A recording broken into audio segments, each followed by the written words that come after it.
Οι έρευνες αναφέρουν ότι οι κάτοικοι του Σίδνεϊ θεωρούν την πόλη τους την πιο όμορφη πόλη στον κόσμο. Αφήστε τους να το πιστεύουν. Δεν θα τους πούμε την αλήθεια, γιατί εμείς οι υπόλοιποι ξέρουμε.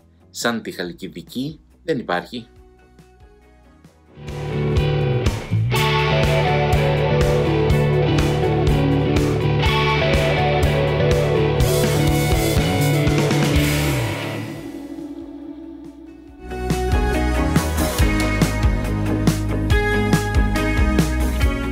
Κυρίες και κύριοι, καλώς ορίσατε και αυτή τη φορά στην παρέα μας.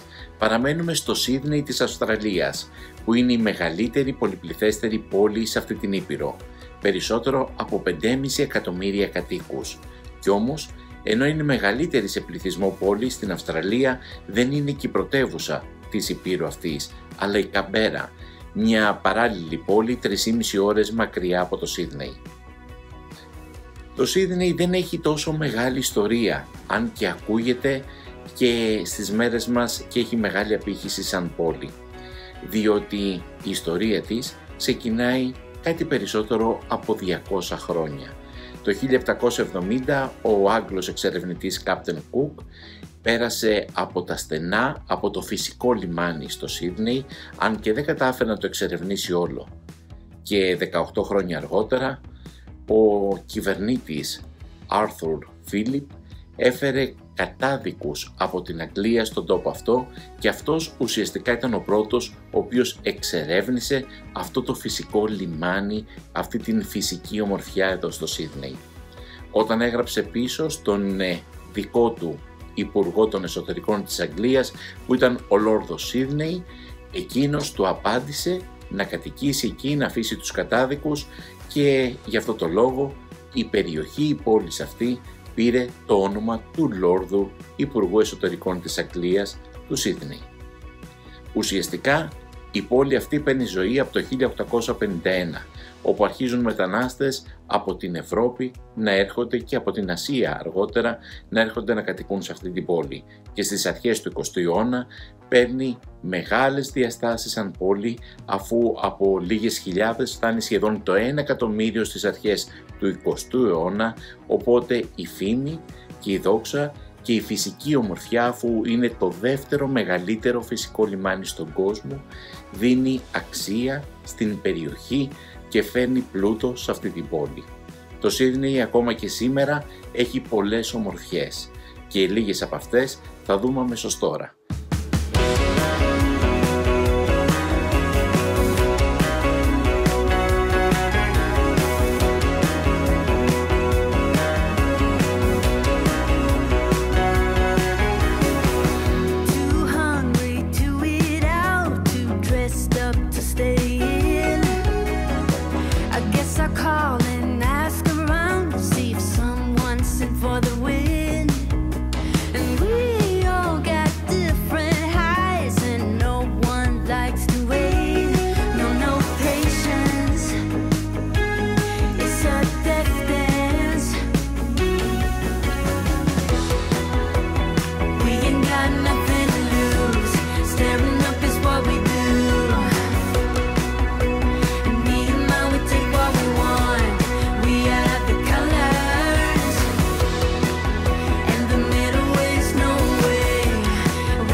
Σύμφωνα με την τελευταία απογραφή, στο Σίδνεϊ κατοικούν περισσότεροι από 160.000 Έλληνες.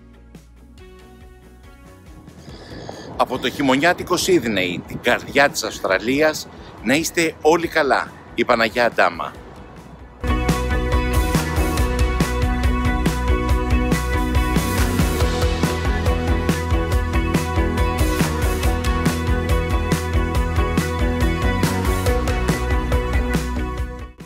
Το ξέρετε ότι τα κοάλα κοιμούνται 19 ώρες την ημέρα? Αυτή είναι ζωή.